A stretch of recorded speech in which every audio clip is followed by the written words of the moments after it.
सरपंच संतोष देशमुख हत्या आणि खंडणी प्रकरणात वाल्मिक कराडला अटक झाली।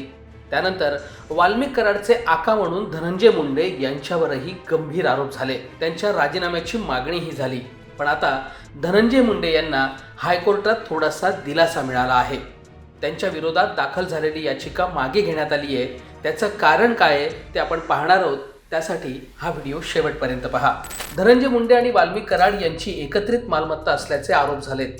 सामाजिक कार्यकर्ते अंजली दमानिया यांनीही धनंजय मुंडे, त्यांच्या पत्नी आणि वाल्मिक कराड यांची एकत्रित मालमत्ता असल्याचा आरोप केला होता। याच पार्श्वभूमीवर हायकोर्टात एक याचिका दाखल झाली होती। मस्साजोगचे सरपंच संतोष देशमुख यांच्या हत्येनंतर उघड झालेल्या आर्थिक घोटाळ्यांमुळे धनंजय मुंडे यांच्या विरोधात असलेल्या पुराव्यांचा ईडी मार्फत तपास व्हावा, आवादा कंपनीकडून मागितलेला खंडणीचा तपास न्यायालयाच्या देखरेखीखाली व्हावा अशी मागणी करणारी जनहित याचिका केतन तिरोडकर यांनी हायकोर्टात दाखल केली होती। याचिकाकर्त्याने अवेळी याचिका दाखल केली आहे आणि ती फेटाळली तर आरोपींना फायदा होईल असं मत मुख्य न्यायमूर्ती आलोक आराधे आणि न्यायमूर्ती भारती डांगरे यांच्या खंडपीठाने व्यक्त केल्यावर याचिकाकर्ते केतन तिरोडकर यांनी ही याचिका मागे घेतली। परळी वैजनाथ इथल्या व्यंकटेश्वर इंडस्ट्रियल सर्व्हिस प्रायव्हेट लिमिटेडमध्ये धनंजय मुंडे, त्यांच्या पत्नी राजश्री मुंडे आणि वाल्मिक कराड आणि इतर काही व्यक्ती संचालक आहेत। तर धनंजय मुंडे यांच्या अनेक शेल कंपन्या असून त्यांनी या कंपन्यांमध्ये खंडणीद्वारे मिळवलेली रक्कम वळती केल्याचा आरोप केतन तिरोडकर यांनी केला होता।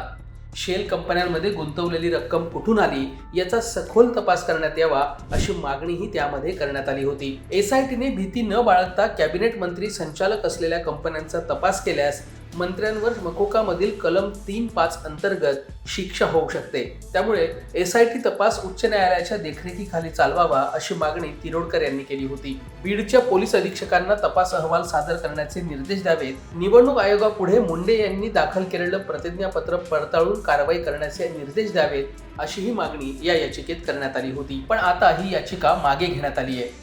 कोर्टाने याचिका निकाली काढली आहे, पण कोर्टाच्या एका टिप्पणीमुळे धनंजय मुंडे यांचं टेन्शन वाढलंय का अशी ही चर्चा आहे। कारण याचिकाकर्त्याने अवेळी याचिका दाखल केली आहे आणि ती फेटाळल्यास आरोपींना फायदा होईल असं मत कोर्टाने व्यक्त केलंय।